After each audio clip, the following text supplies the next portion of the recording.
शिवाय। संक्षिप्त शिव महापुराण वायव्य संहिता पूर्व खंड अध्याय 1। प्रयाग में ऋषियों द्वारा सम्मानित सूत जी के द्वारा कथा का आरंभ, विद्या स्थानों एवं पुराणों का परिचय तथा वायु संहिता का प्रारंभ। व्यास उवाच। नमः शिवाय सोमाय सगणाय ससूनवे प्रधान पुरुषेशाय सर्गस्थित्यंत हेतवे शक्तिर्प्रतिमा यस्य ऐश्वर्यं चापि सर्वगं स्वामित्वं च विभुत्वं च स्वभावं संप्रचक्षते तमजं विश्वकर्माणं शाश्वतं शिवं व्ययं महादेवं महात्मानं व्रजामि शरणं शिवम्। व्यास जी कहते हैं, जो जगत की सृष्टि, पालन और संहार के हेतु तथा प्रकृति और पुरुष के ईश्वर हैं, उन प्रमथगण पुत्र द्वय तथा उमा सहित भगवान शिव को नमस्कार है, जिनकी शक्ति की कहीं तुलना नहीं है, जिनका ऐश्वर्य सर्वत्र व्यापक है तथा स्वामित्व और विभुत्व जिनका स्वभाव कहा गया है, उन विश्व सृष्टा सनातन अजन्मा अविनाशी महान देव मंगलमय परमात्मा शिव की मैं शरण लेता हूँ। जो धर्म का क्षेत्र और महान तीर्थ है, जहाँ गंगा और यमुना का संगम हुआ है तथा जो ब्रह्मलोक का मार्ग है, उस प्रयाग में शुद्ध हृदय वाले सत्यव्रत परायण महातेजस्वी एवं महाभाग मुनियों ने एक महान यज्ञ का आयोजन किया। वहाँ क्लेश रहित कर्म करने वाले उन महात्माओं के यज्ञ का समाचार सुनकर निपुण कथावाचक, त्रिकालवेत्ता, उत्तम नीति के ज्ञाता तथा क्रांतदर्शी विद्वान पौराणिक शिरोमणि सूत जी उस स्थान पर आए। सूत जी को आते देख मुनियों का मन प्रसन्नता से खिल उठा। उन्होंने उनसे सांत्वनापूर्ण मधुर बातें कहकर उनकी यथा योग्य पूजा की। मुनियों द्वारा की हुई उस पूजा को ग्रहण करके सूत जी ने उनकी प्रेरणा से अपने लिए बताए गए उपयुक्त आसन को स्वीकार किया। उस समय महर्षियों ने अनुकूल वचनों द्वारा उनका सत्कार करते हुए उन्हें अत्यंत अभिमुख करके यह बात कही। ऋषि बोले, शिव भक्त शिरोमणि महाबुद्धिमान महाभाग रोमहर्षण जी, आप सर्वज्ञ हैं और हमारे महान सौभाग्य से यहाँ पधारे हैं। तीनों लोकों में ऐसी कोई बात नहीं है जो आपको विदित ना हो। आप भाग्यवश हमें दर्शन देने के लिए स्वयं यहाँ आ गए हैं, अतः अब हमारा कोई कल्याण किए बिना आपको यहाँ से व्यर्थ नहीं जाना चाहिए। इसीलिए आप हमें शीघ्र वह पवित्र पुराण सुनाएं जो अत्यंत श्रवणीय, उत्तम कथा और ज्ञान से युक्त तथा वेदांत के सार सर्वस्व से संपन्न हो। वेदवादी मुनियों ने जब इस प्रकार प्रार्थना की, तब सूत जी ने मधुर, न्याययुक्त एवं शुभ वचनों से उन्हें इस प्रकार उत्तर दिया। सूत जी ने कहा, महर्षियों, आपने मेरा सत्कार किया और मुझ पर कृपा की है। ऐसी दशा में आपसे प्रेरित होकर मैं आपके समक्ष महर्षियों द्वारा सम्मानित पुराण का भली भांति प्रवचन क्यों नहीं करूँगा। अब मैं महादेव जी, देवी पार्वती, कुमार स्कंद, गणेश जी, नंदी तथा सत्यवती कुमार साक्षात भगवान व्यास को प्रणाम करके उस परम पवित्र वेद तुल्य पुराण की कथा कहूँगा, जो शिव तत्व के ज्ञान का सागर है और भोग एवं मोक्ष रूपी फल देने वाला साक्षात साधन है।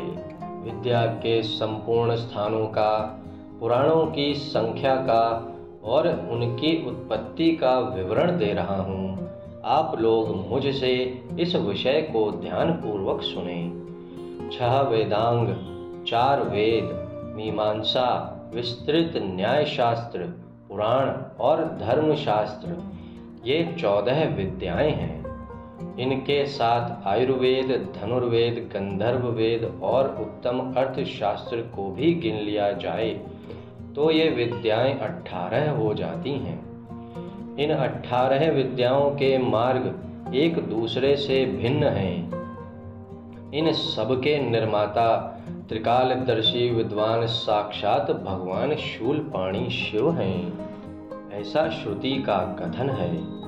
संपूर्ण जगत के स्वामी उन भगवान शिव को जब समस्त संसार की सृष्टि करने की इच्छा हुई, तब उन्होंने सबसे पहले अपने सनातन पुत्र साक्षात ब्रह्मा जी को उत्पन्न किया और अपने उन प्रथम पुत्र विश्वयोनि ब्रह्मा को परमेश्वर शिव ने जगत की सृष्टि का ज्ञान प्राप्त करने के लिए पहले ये सब विद्याएं दी।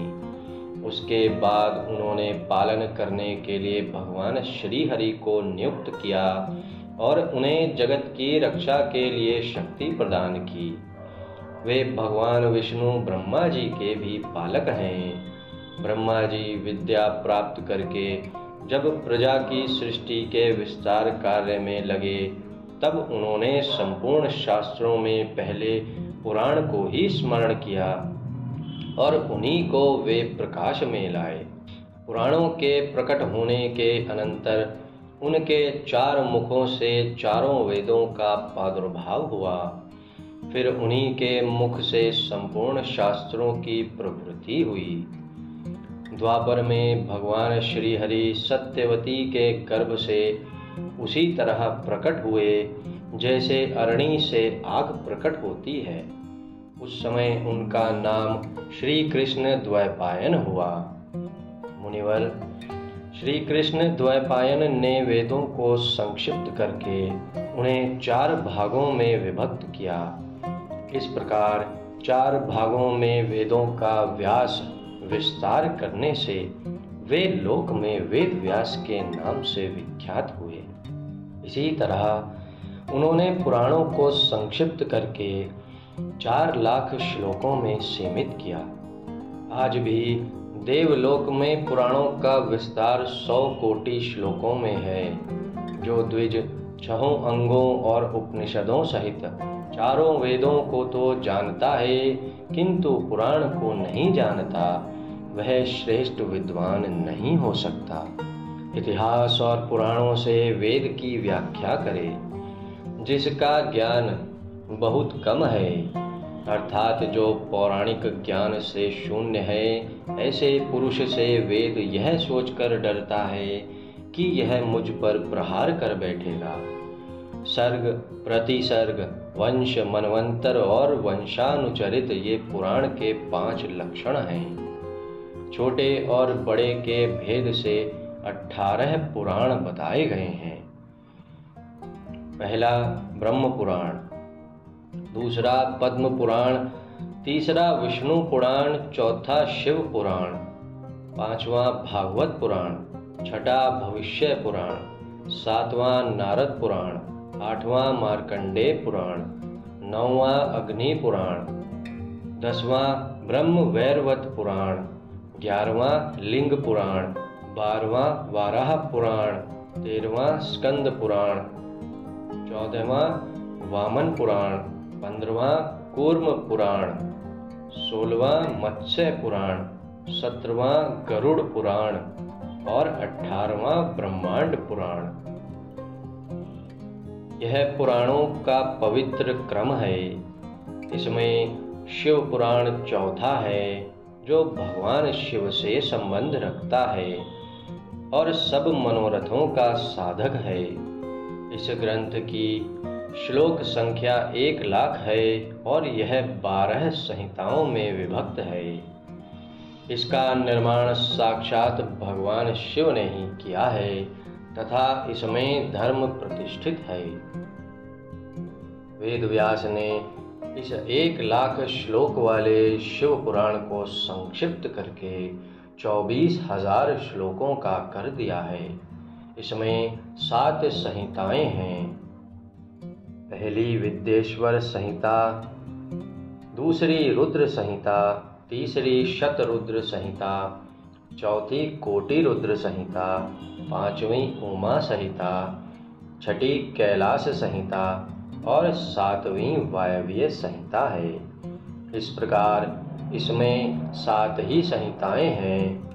विद्येश्वर संहिता में 2000, रुद्र संहिता में 10,500, शतरुद्र संहिता में 2,180, कोटि रुद्र संहिता में 2,240, उमा संहिता में 1,840, कैलाश संहिता में 1,240 और वायव्य संहिता में 4,000 श्लोक हैं।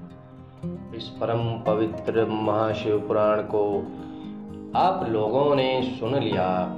केवल 4,000 श्लोकों की वायव्य संहिता रह गई है, जो 2 भागों में युक्त है। उसका वर्णन मैं करूँगा। जो वेदों का विद्वान ना हो, उससे इस उत्तम शास्त्र का वर्णन नहीं करना चाहिए। जो पुराणों को ना जानता हो और जिसकी पुराण पर श्रद्धा ना हो, उससे भी इसकी कथा नहीं कहनी चाहिए। जो भगवान शिव का भक्त हो, शिवोक्त धर्म का पालन करता हो और दोष दृष्टि से रहित हो, उस जांचे बूझे हुए धर्मात्मा शिष्य को ही इसका उपदेश देना चाहिए। जिनकी कृपा से मुझको पुराण संहिता का ज्ञान है, उन अमित तेजस्वी भगवान व्यास को नमस्कार है। अध्याय 1। ओम नमः शिवाय।